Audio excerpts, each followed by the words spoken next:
Kemudian beliau mengatakan, "I'lam anna awwal at-tariq ba'ithun qawiyyun yuqdafu fi qalbi al-'abdi yuz'ijuhu wa yuqliquhu wa yuhithuhu 'ala al-iqbal 'ala Allah wa ad-dar al-akhirah." Ketahuilah bahwasanya dalam beribadah ini, pertama yang menjadi sentuhan kepada seorang murid, orang yang mahu beribadah di jalan Allah Subhanahu wa taala, ba'ithun qawi, yakni dorongan yang kuat di dalam hati. Dorongan ini memaksa dia. Dorongan ini menekan kepada dia untuk memenuhi keinginan tersebut, yaitu dengan beribadah. Kata-kata ini merujuk bahawa setiap ibadah yang kita lakukan mesti didahului oleh ilham dari Allah. Ilham itu namanya hidayah.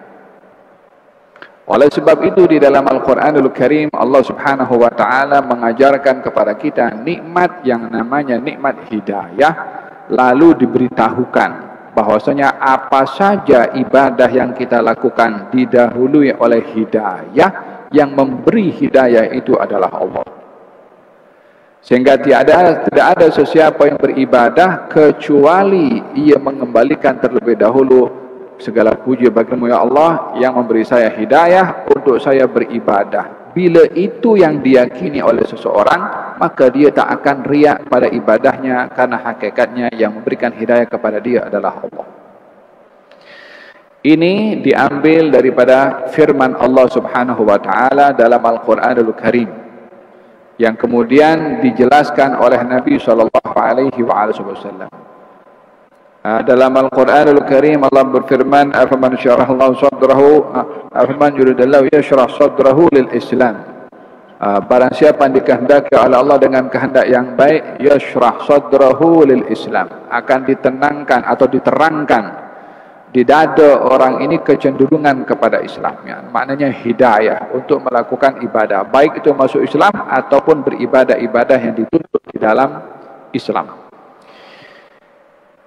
Lapang dada dalam ayat ini merujuk kepada ilham atau hidayah. Baginda bersabda dalam hadis Nabi Muhammad SAW, beliau bersabda tentang hidayah, "Innan nura idza dakhala al-qalba infataha wa insyarah." Cahaya bila diturunkan oleh Allah di dada seseorang, infataha, dada itu akan terbuka, wan syarah, dan akan menjadi terang. Tentu dalam hal ini tidak berbicara tentang dada terbuka secara fizikal, karena fizikal hanya doktor saja boleh belah dada itu untuk terbuka. Tapi di sini maksudnya terbuka adalah untuk menerima hidayah, lapang atau luas untuk semangat melakukan ibadah. Infataha wan syaraha, dada itu akan terbuka. Dada di sini simbolik kepada hati, terbuka dan akan menjadi lapang. Kemudian kata sahabat, "Hal min dzalika min alamatin ya Rasulullah?" Ada tidak tanda kalau seseorang itu dapat nur di dalam dadanya? Nur mempunyai banyak maksud. Nur hakikatnya namanya Allah. Salah satu nama Allah Subhanahu wa taala dalam Asmaul Husna An-Nur. Dalam Al-Quran Allah Subhanahu wa taala letakkan ada nama surat, namanya surat An-Nur. Diambil daripada firman Allah Subhanahu wa taala, "Allahu nurus samawati wal ard." Allah lah yang menerangi langit dan bumi. Ada kalanya nur itu disandarkan kepada Al-Quranul Karim. "Wattaba'un nura alladhi unzila ma'ahu ulaika humul muflihun." Mereka beriman kepada Rasul mengikuti an-nur yang diturunkan oleh Allah kepadanya. Nur diturunkan, maksudnya adalah Al-Quran yang diturunkan kepada Rasulullah. Dengan demikian Al-Quran juga namanya an-nur. An-Nur juga dinisbahkan kepada junjungan Nabi besar Muhammad sallallahu alaihi wa ala alihi wasallam. "Qad ja'akum minallahi nurun wa kitabun mubin." telah datang kepada kamu nur Rasulullah wa kitab Al-Quranul Karim yang jelas. Dengan demikian kalimat An-Nur dalam Quran ada kalanya itu mempunyai arti Allah, dan itu secara hakikat. Mempunyai arti Al-Quran karena Quran adalah firman-Nya Allah. Mempunyai arti Rasulullah karena Rasulullah adalah utusannya Allah Subhanahu wa taala. Namun tidak digunakan kalimat nur kecuali untuk perkara yang baik-baik. Di dalam hadis tadi mengatakan nur kalau masuk ke dalam hati akan lapang dan akan menjadi terbuka dan menjadi lapang. Katanya, apa tandanya wahai Rasulullah kalau hati seseorang itu menerima nur? Baginda menyebutkan 3. Yang pertama, at-tajafi an daril ghurur. At-tajafi an daril ghurur maksudnya menjauhkan diri daripada dunia yang menipu. Karena diperhati di sini dunia yang menipu. Bukan bermakna lepas tangan daripada dunia. Bukan bermakna tolak dunia. Bukan bermakna tak peduli kepada dunia. Bagaimana kita akan tolak dan tak peduli sementara kita hidup di dunia? Bagaimana akan tak peduli kepada dunia sementara menuju akhirat mesti melalui dunia? Mesti dipahami, menjauhkan diri daripada dunia yang menipu artinya adalah tidak menjadikan dunia asbab untuk dia lalai daripada mengingati Allah Subhanahu wa taala. Ya ayyuhalladzina amanu la tulhikum amwalukum wala auladukum an dzikrillah. Wahai orang-orang beriman, jangan sampai harta kamu, anak-anak kamu menjadi sebab kamu lalai dari mengingati Allah. Yang dilarang bukan punya dunia, yang dilarang bukan punya harta, yang dilarang lalai karena harta, yang dilarang lalai karena anak-anak.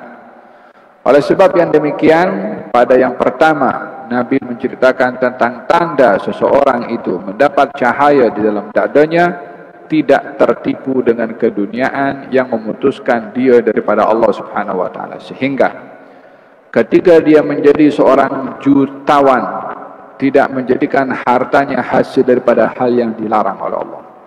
Ketika dia menjadi seorang yang milioner, dia tidak sombong dengan hartanya. Ketika dia seorang yang memiliki kekayaan, dia tunaikan hak agama, zakatnya, sedekahnya dan lain-lainnya.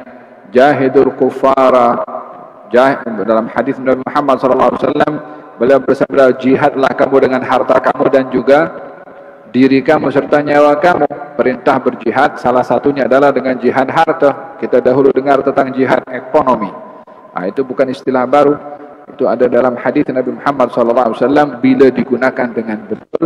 Bagaimana berjihad dengan jihad ekonomi? Macam mana kita nak berjihad dengan jihad ekonomi, dengan jihad harta?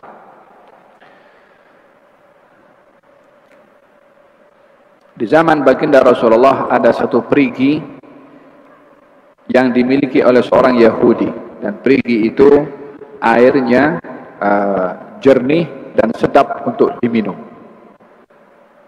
Galian perigi di Madinah tidak semuanya akan mendapatkan air yang seperti ini. Kadang-kadang masin dan sukar untuk diminum. Yahudi ini menjual airnya kepada kaum muslimin dengan harga yang memberatkan dan menyusahkan. Maka baginda Rasulullah mengatakan, siapa di antara kamu yang boleh membeli perigi ini dan dijadikan untuk manfaatnya kembali kepada kaum muslimin.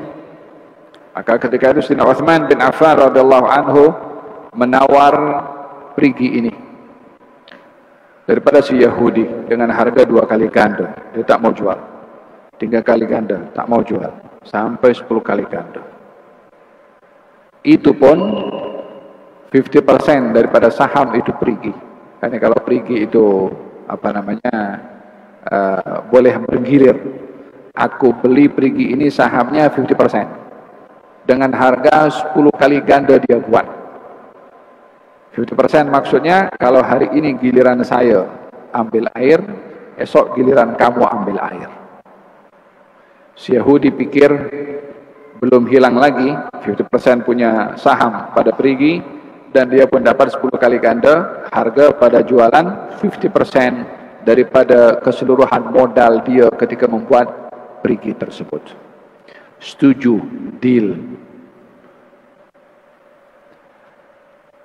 Maka Sayyidina Uthman bin Affan memberikan announcement kepada kaum muslimin. Hai kaum muslimin, hari ini giliran saya ini pergi. Maka saya izinkan kamu semua untuk mengambil air free. Bukan dijual oleh Sayyidina Uthman bin Affan. Kaum muslimin mengambil air pada hari tersebut untuk hari ini dan hari esok. Jadi hari esok tak perlu beli perigi daripada orang Yahudi. Ini orang Yahudi hanya jual kepada orang-orang Yahudi sahaja. Dengan demikian kaum muslimin mendapatkan keperluannya pada hari ini akan air tersebut, dan hari esok dengan demikian kaum muslimin menang dalam hal ini, dalam case perigi tersebut, dengan tidak memberikan keuntungan kecuali kepada kaum al-muslimin sahaja. Last sekali Yahudi itu jual sekali 50% yang lain kepada Sayyidina Uthman bin Affan dan diwakafkan oleh Sayyidina Uthman bin Affan untuk kaum al-muslimin. Ini jihad dengan ekonomi, dengan duit. Daripada mana Uthman akan berbuat demikian kalau tak punya duit? Duit itu bahagian daripada keduniaan, cuma digunakan keduniaan itu untuk ibadah atau untuk akhirat. Ini yang dimaksudkan menjauhkan diri daripada keduniaan, bukan tutup rumah, tutup pintu, tak mau bekerja. Apa sebab? Kita zuhud di dunia. Bukan macam tu zuhud di dunia, tapi zuhud di dunia tidak terpedaya keduniaan, menggunakan keduniaan untuk akhirat. Yang kedua, kata baginda Rasulullah SAW, tanda orang itu didapatkan ilham atau mendapat nur dalam hatinya adalah kecenderungan kepada negeri akhirat. Al-inabatu ila daril khulud, cenderung kepada hari akhirat. Artinya cenderung kepada hari akhirat. Dalam hidupnya dia bermuhasabah kalau destinasi perjalanan dalam hidup adalah menuju akhirat. Tak seorang pun daripada manusia yang hidup di atas muka bumi ini melainkan meyakini kalau kehidupannya pasti akan berakhir. Melainkan tidak semua orang yang yakin hidupnya akan berakhir meyakini adanya kehidupan setelah pengakhiran dalam kehidupan di dunia. Mereka golongan dahriyin. Golongan dahriyin ini orang yang mereka mati khalas, tak ada lagi akan hari kebangkitan. Sementara orang beriman meyakini di sana ada hisab, ada pertanggungjawaban, ada syurga, ada neraka, ada sirat, ada timbangan, macam-macam. Itu yang kita yakini sebagai seorang yang beriman. Katanya orang yang diberi cahaya di dalam hatinya ingat kepada negeri di sana. Wa inna daral akhirata lahiyal hayawan. Allah Subhanahu wa taala berfirman dalam Al-Qur'an, sesungguhnya kehidupan di negeri akhirat itulah hakikat kehidupan. Maka dengan demikian tanda yang kedua, seseorang yang dia hatinya mendapatkan cahaya adalah cenderung kepada hari akhirat dengan amal-amal yang saleh. Yang ketiga adalah wal istidad lil mauti qabla rahilih, bersiap sedia akan datangnya kematian sebelum kematian itu datang kepadanya. Ini tiga, bila seseorang itu di dadanya diberi nur oleh Allah Subhanahu wa taala. Firman Allah dalam Al-Qur'an, Alhamdulillahilladzi hadana li hadza wa ma kunna linahtadiya laula an hadanallah. Segala puji bagimu ya Allah, karena Engkau beri hidayah kepada kami. Kalau bukan karena Engkau beri hidayah kepada kami, maka kami tidak akan mendapatkan hidayah. Salat itu didahului dengan hidayah, zakat demikian, sedekah pun demikian, iktikaf pun demikian, puasa haji pun demikian. Ibadah yang didahului dengan hidayah. Siapa yang bagi hidayah? Allah Subhanahu wa taala.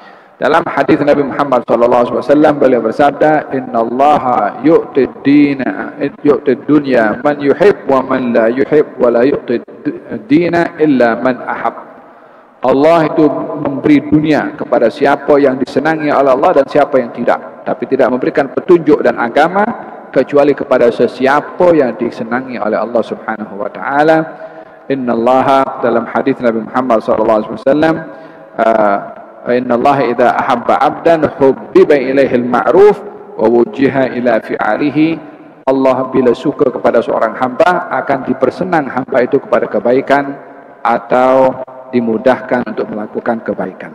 Nah, kemudian kata beliau, kecenderungan ini atau hidayah ini atau ilham ini atau nur ini adalah bahagian daripada tentera-tentera Allah yang batin, junudillahi al-batinah. Wa huwa min nafahatillah.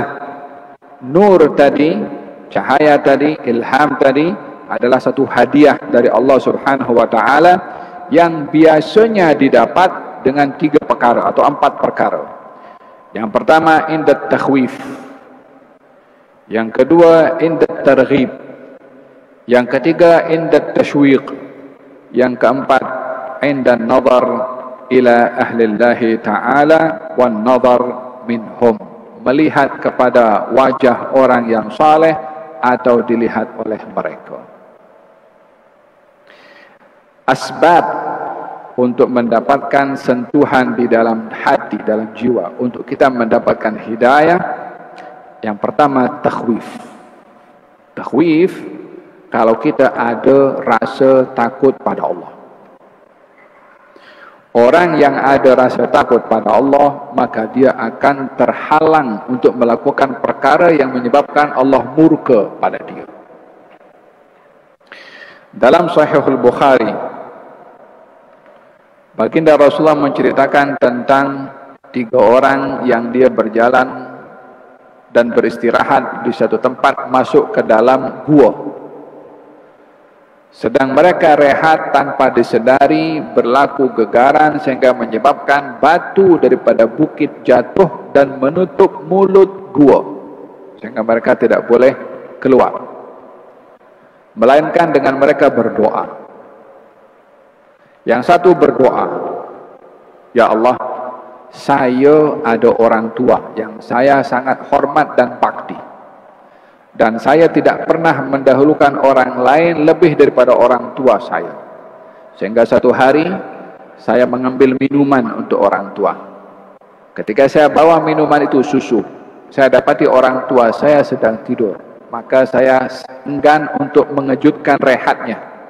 Sementara anak saya meraung-raung, nangis meminta susu. Saya tak kasih kepada anak saya tunggu orang tua saya dahulu.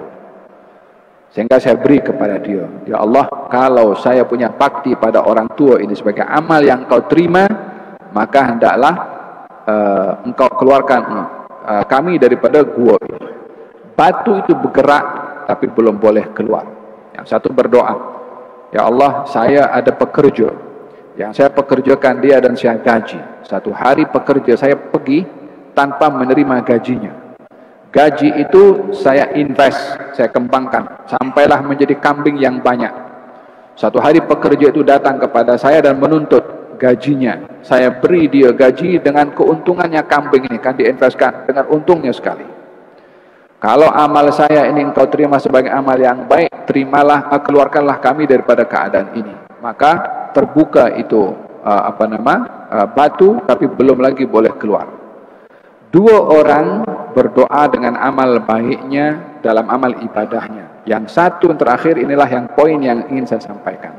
Katanya, ya Allah, saya didatangi oleh seorang perempuan dan dia ingin berhutang kepada saya. Saya bagi syarat kepada dia, diserahkan tubuhnya untuk saya beri hutang kepada dia. Dalam keadaan terpaksa dia bersetuju. Dan ketika hal itu ingin dilakukan, perempuan itu mengatakan kepada saya, la tafuddal khatim illa bihaqqih. Janganlah kamu membuka cincin itu kecuali dengan cara yang halal. Maksudnya dengan kahwin, bukan dengan zina. Ittaqillah, takutlah kamu kepada Allah. Ketika dikatakan demikian, saya terus tinggalkan, tak jadi untuk melakukannya karena takut kepada Allah Subhanahu wa ta'ala. Maka kalau ini amal saya, menjauhkan diri daripada yang mungkar karena takut pada Allah, sebagai amal yang kau terima, keluarkanlah kami daripada keadaan ini. Batu itu terbuka secara keseluruhan dan mereka boleh keluar dengan selamat. Ini contoh pada orang yang dia mendapat hidayah karena takut kepada Allah Subhanahu wa taala. Yang kedua adalah at-targhib. Inna adanka. Di antara wasilah untuk kita dapat hidayah selain daripada rasa takut kepada Allah Subhanahu wa taala, at-targhib, yakni rasa suka, cenderung ke atas apa yang disediakan oleh Allah Subhanahu wa taala. Hal ini ketika membaca ayat-ayat Al-Quran, ketika mendengarkan hadis-hadis Rasulullah, bila ada berita-berita yang balasan-balasan yang baik, kita terpanggil untuk melakukannya, maka ini namanya at-targhib. Ada sahabat mengatakan kepada Rasulullah, katanya, ya Rasulullah, kalau saya buat yang halal, yang haram saya tinggalkan, adakah saya masuk syurga? Katanya, ya. Kalau begitu saya tak akan tambahkan dengan yang lain.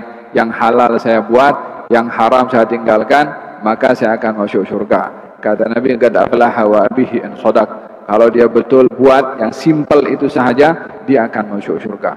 Ini targhib, galakan, rangsangan kepada seseorang untuk mendapatkan hidayah dan melakukan apa yang didapat daripada hidayah tersebut.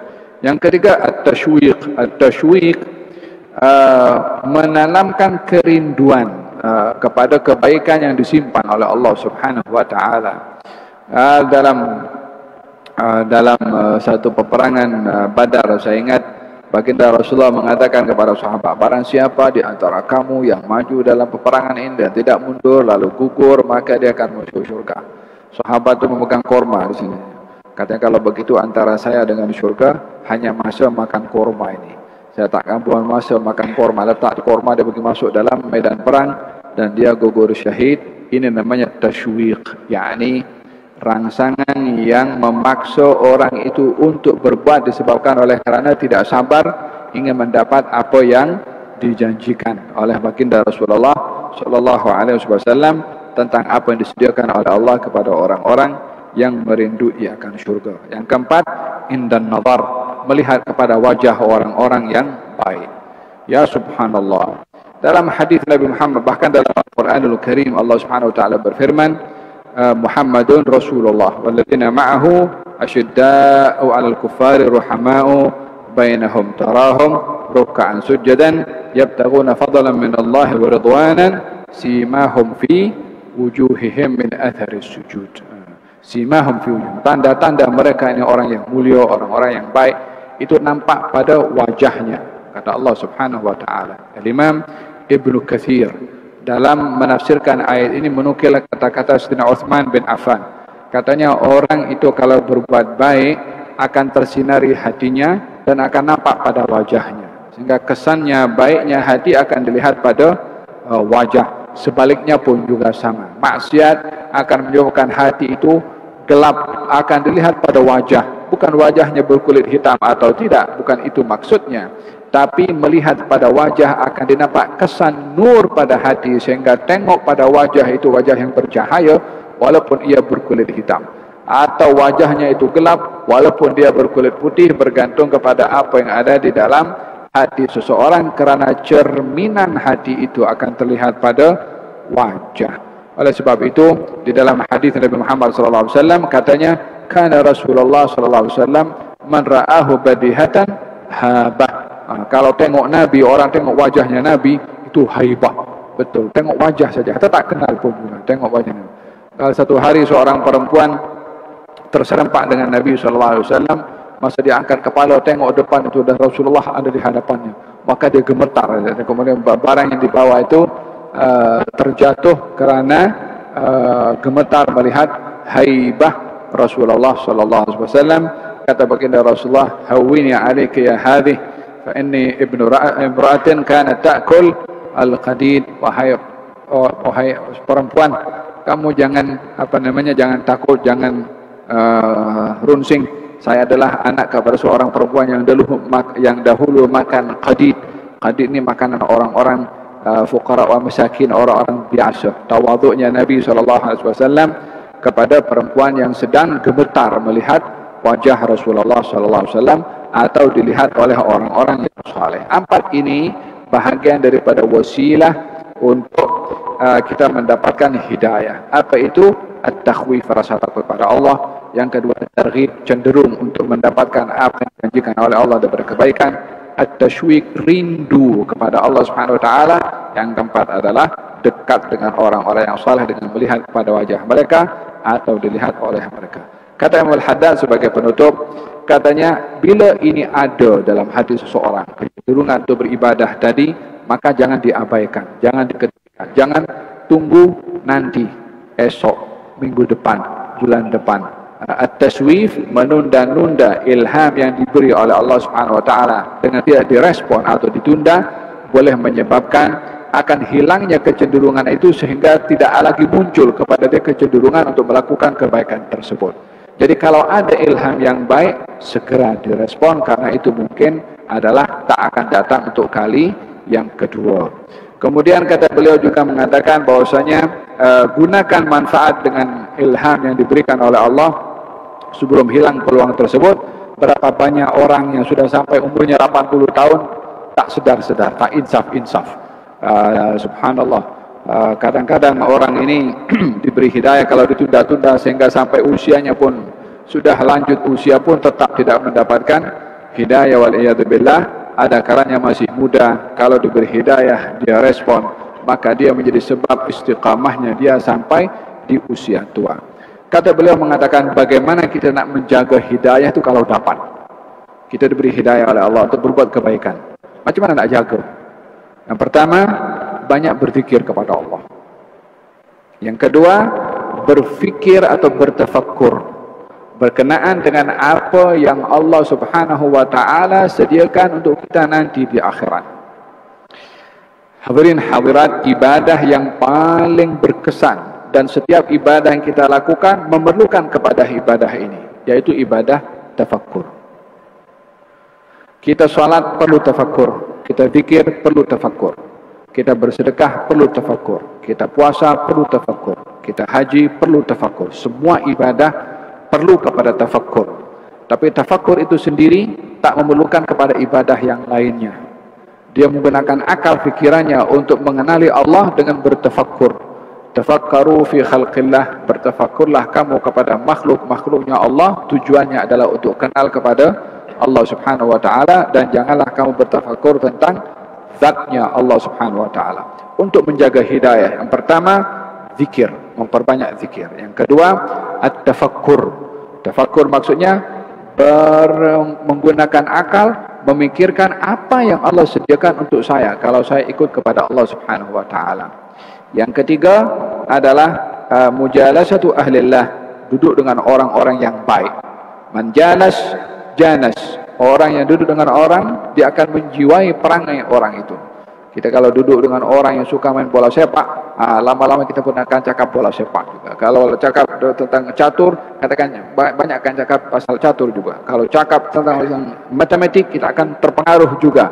Bergantung dengan siapa kita berteman. Kalau berteman dengan orang-orang yang ahlillah, maka kita akan terpengaruh dengan keinginan kita mengenali lebih dalam kepada Allah Subhanahu wa taala. Dan yang keempat adalah hindarkan diri daripada berteman dengan orang-orang yang lalai. Berteman dengan orang yang baik akan menjadi baik, berteman dengan orang yang lalai akan menyebabkan juga lalai.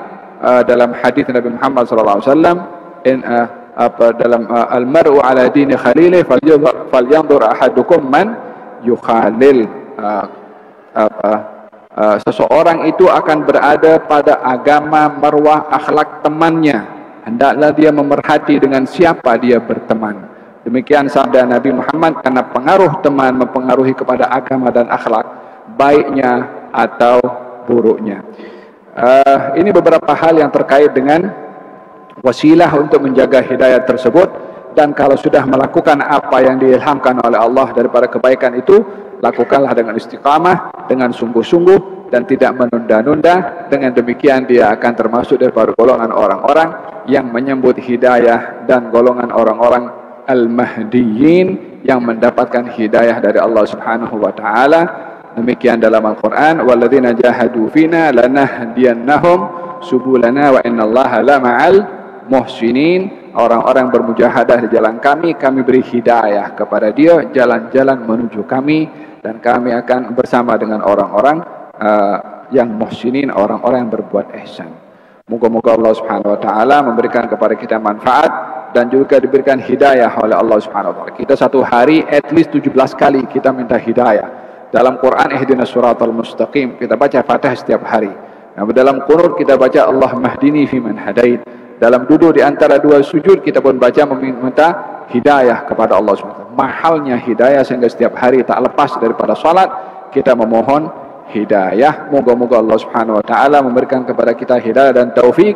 Amin Allahumma amin. Wa sallallahu ala sayyidina Muhammadin wa ala alihi wa sahbihi wasallam. Alhamdulillahirabbil alamin.